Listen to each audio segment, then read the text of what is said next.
Halo semuanya, kembali lagi ke channel saya, Mahdianto. Kali ini kita akan membahas tentang 7 cara hidup hemat ala orang Jepang.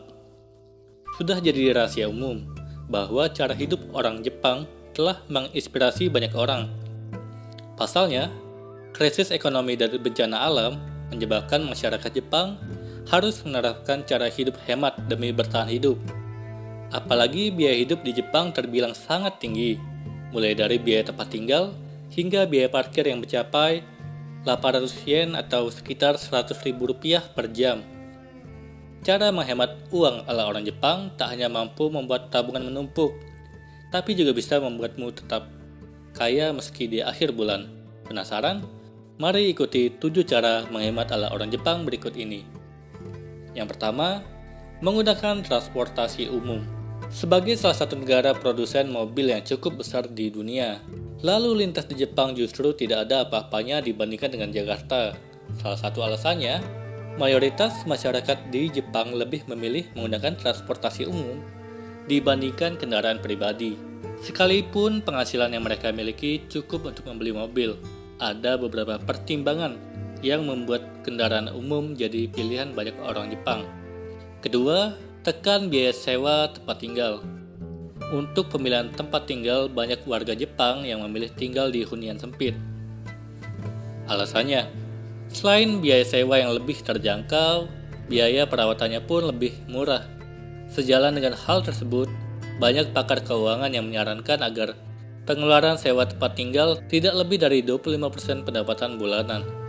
Ditambah 5% untuk biaya tambahan seperti listrik, air, iuran keamanan, dan sebagainya. Ketiga, selalu membuat daftar belanja. Membuat daftar belanja merupakan cara hemat yang kerap dilakukan warga Jepang, terutama ibu rumah tangga.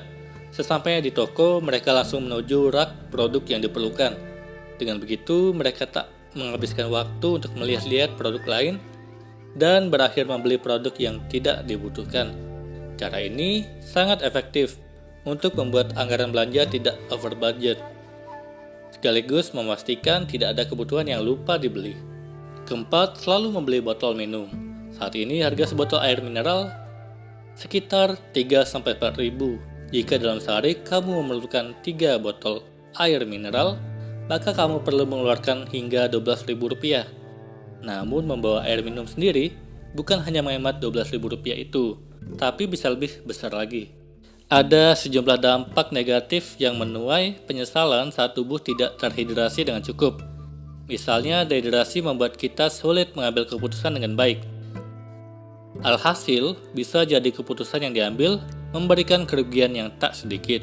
Selain hemat, membawa botol minum juga membuat kita secara tak langsung menjaga lingkungan karena berhasil mengurangi sampah plastik. 5. Membawa bekal dari rumah.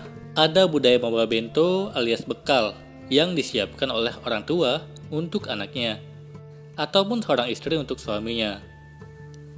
Kebiasaan serupa sebetulnya sudah banyak pula dilakukan oleh orang Indonesia. Membawa bekal memang ampuh memangkas pengeluaran sehari-hari. Biaya yang dikeluarkan untuk makan di rumah atau restoran bisa berkali-kali lipat lebih tinggi dibandingkan menyantap hidangan yang dimasak sendiri. Keenam, menjalani gaya hidup minimalis.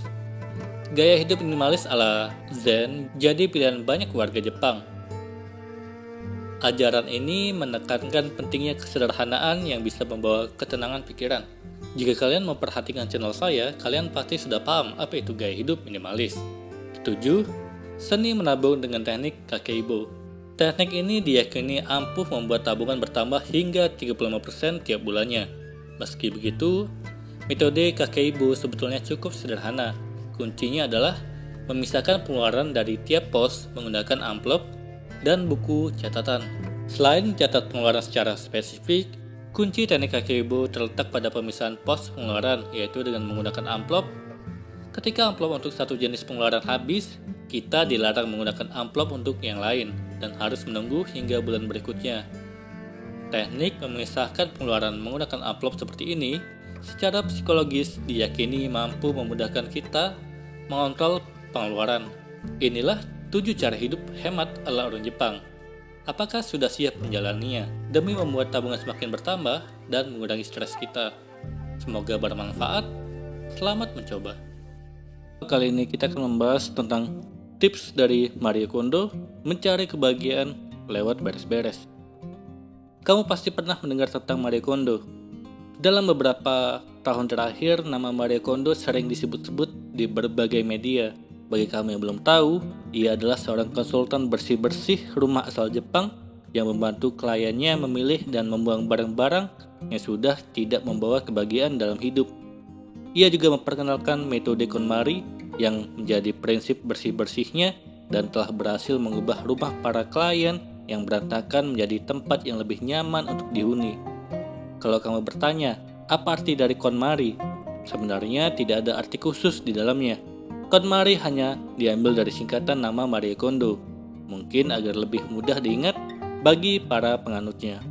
Nama Marie Kondo ternyata semakin populer ketika metodenya diangkat ke dalam sebuah channel streaming yang juga sedang naik daun.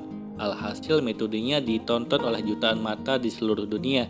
Saking terkenalnya, metode KonMari itu telah membawa Marie Kondo sampai ke Jerman dan Inggris lewat buku The Life-Changing Magic of Tidying Up yang terjual lebih dari 5 juta kopi di seluruh dunia. Marie Kondo mengajarkan kita merelakan supaya lebih bahagia.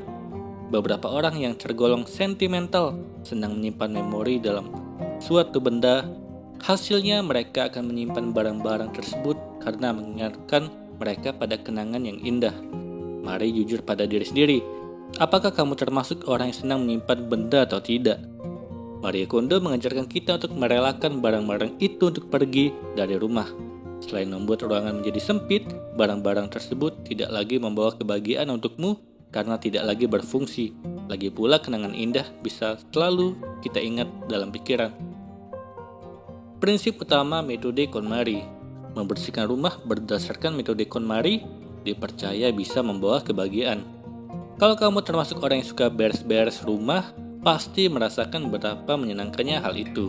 Selain tekad dan komitmen, diperlukan tujuan yang jelas ketika kamu ingin memulai bersih-bersih ala KonMari. Berikut beberapa prinsip utamanya. Yang pertama, berkomitmen pada diri sendiri untuk merapikan semuanya. Jangan anggap enteng komitmen. Kalau kamu belum siap untuk merapikan seluruh isi rumah, lebih baik tumbuhkan lagi niatmu karena beres-beres sesungguhnya susah untuk dilakukan. Kamu perlu fokus untuk menentukan mana barang yang masih membawa kebahagiaan untukmu dan mana yang tidak. Lewat metode KonMari, kamu diajak untuk membereskan seluruh rumah, bukan hanya satu ruangan. Hal ini tentunya akan menguras banyak energi dan waktu, sehingga lebih baik mempersiapkan hari khusus. Rumah tidak akan bersih maksimal kalau kamu merapikannya setengah hati. Pada intinya, saat aktivitas berbenah sudah dimulai, kamu harus memutuskan untuk mulai membuang barangmu dan berpikir di mana akan menyimpan barang yang tersisa. Kedua, pikirkan gaya hidup yang ideal yang kamu dambakan. Dengan memiliki mimpi dan tujuan tentang hidup ideal, kamu jadi semakin termotivasi untuk mewujudkannya. Hal ini perlu ditentukan sebelum kamu membuang barang-barangmu dan semakin konkret tujuannya semakin baik. Misal, kamu ingin hidup minimalis yang teduh dan juga nyaman, maka kamu akan memilih membuang barang yang dirasa terlalu berlebihan dan tidak menciptakan suasana yang teduh. Intinya, semakin kamu bisa membayangkan visualisasinya, akan semakin baik. Ketiga, pilih benda-benda yang harus dibuang terlebih dahulu.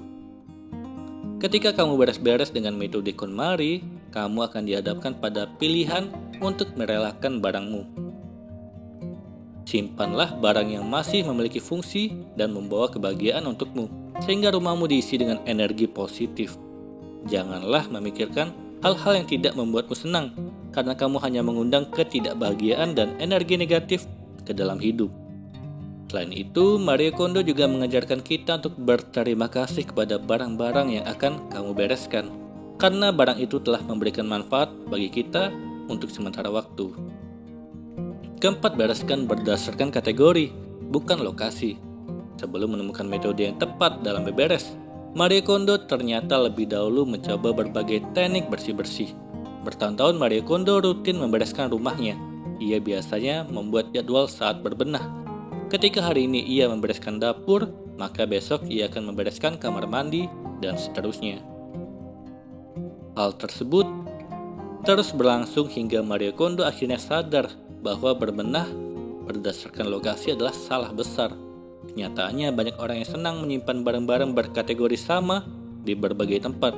Sebagai contoh, kamu menyimpan pakaian di lemari dan laci, ketimbang kamu membereskan pakaian tersebut berdasarkan tempat penyimpanan. KonMari mengajakmu untuk mengeluarkan semua pakaianmu dan kemudian memilah hal itu. Itu berarti kamu sedang fokus berbenah di kategori pakaian. Pada intinya, KonMari mengajak kita untuk berbenah berdasarkan kategori seperti pakaian, buku, mainan, sepatu, dan lain-lain, bukan berdasarkan lokasinya. Kelima, lakukan dengan benar, karena semua orang sesungguhnya bisa berbenah. Banyak orang yang merasa bahwa dirinya tidak cukup rapi dan tidak memiliki karakter yang tekun untuk menjadi seseorang yang peduli pada kebersihan.